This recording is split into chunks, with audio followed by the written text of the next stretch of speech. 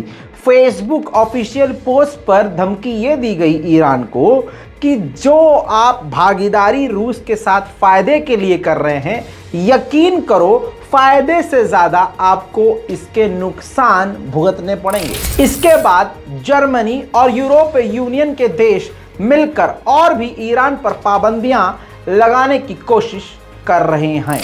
वहीं रूस में एक बड़ी घटना घटी है। रूस के कोस्ट्रोमा शहर में एक कैफे के अंदर आग लग गई। आग कैसे लगी नहीं पता, लेकिन जिस वक्त आग लगी उस वक्त कैफे के अंदर 250 से ज़्यादा लोग मौजूद थे, लेकिन बड़ी मुश्किल से जान लोगों की बचाई। लेकिन इन सब के बीच 15 लोग झुलसकर मारे गए और दर्जनों घायल हुए हैं।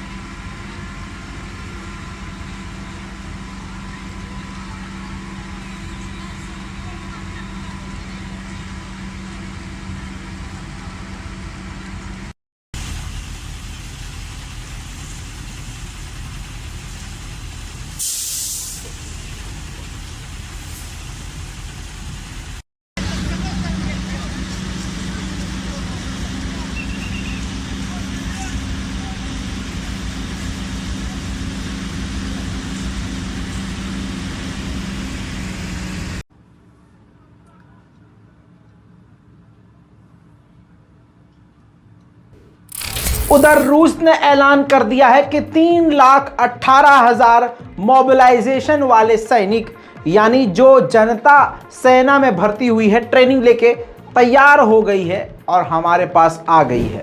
वहीं एक रिपोर्ट के मुताबिक खबर ये आई है, जो कि रूस के लिए अच्छी नहीं है, कि रूस के पास अचानक से इतनी बड़ी सेना आ गई है और वो सब ट्रेंड नहीं है। उनको ट्रेनिंग देने की जगह अब नहीं है रूस के पास। इसके अलावा टाइम रूस के पास काफ़ी कम है।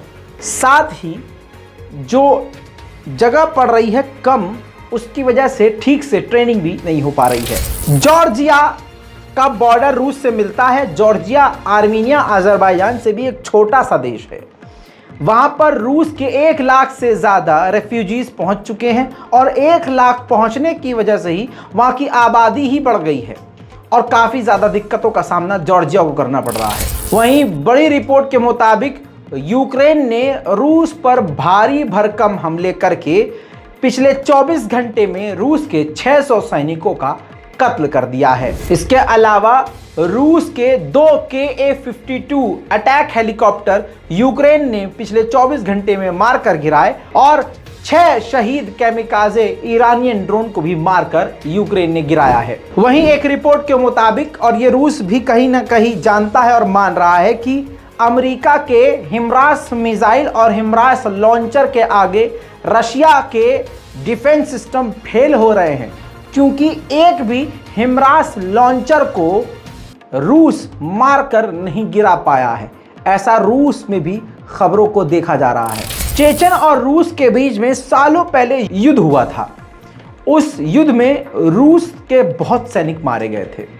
अब उसी को रिपीट करते हुए ज़ेलेंस्की ने कहा कि डोनेट्स्क के इलाके में रूस ने अपने सबसे ज़्यादा सैनिक, इतने सैनिक खोए जितने उसने चेचन से लड़ते हुए अपने सैनिक खोए थे पूरी उस जंग में, उससे डबल डोनेट्स्क के इलाके में रूस अपनी सेना को खो चुका है। इस बीच में रूस ने अपनी फिर से रणनीति को बदला है और रूस ने ऐलान किया है कि वो इराक के साथ मिलकर और भी कई फील्ड में आगे बढ़ने वाला है।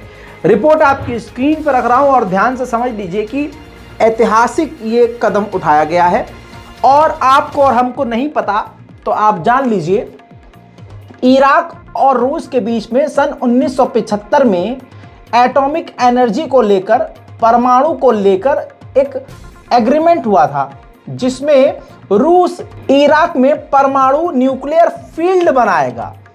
अभी तक रूस ने वो काम शुरू नहीं किया था, लेकिन इस जंग के बीच रूस ने ऐलान कर दिया है कि वो जल्द इस काम को शुरू कर देगा।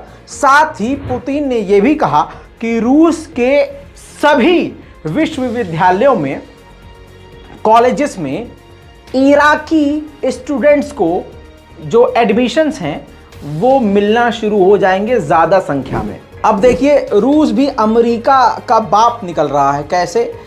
अमेरिका के साउथ फ्लोरिडा के जहाज़ों को रूस ने जब्त कर लिया, जो किसी वक्त रशिया गए होंगे, पूरी तरह से जब्त कर लिया। तो जिनके वो जहाज़ थे, वो जो बीमा कंपनी थे उन पर केस करके उनसे वो पैसा मांग रहे हैं कि भाई हमारा तो चुर गया, हमारा तो रूस ने चुरा लिया, अब हमको दो पैसा। तो यानी जिस तरह से अमेरिका, ब्रिटेन, जर्मनी, फ्रांस, ये सब रूस के संपत्तियों को जब्त कर रहे हैं, रूस भी वो चीज़ शुरू कर चुका है। वहीं यूएन के लॉ मेकर्स और बड़े बड़े राजनेताओं ने एक स्टेटमेंट मिलजुल कर दिया है और वो स्टेटमेंट से मैं बिल्कुल राज़ी हूँ और आप भी राज़ी होंगे।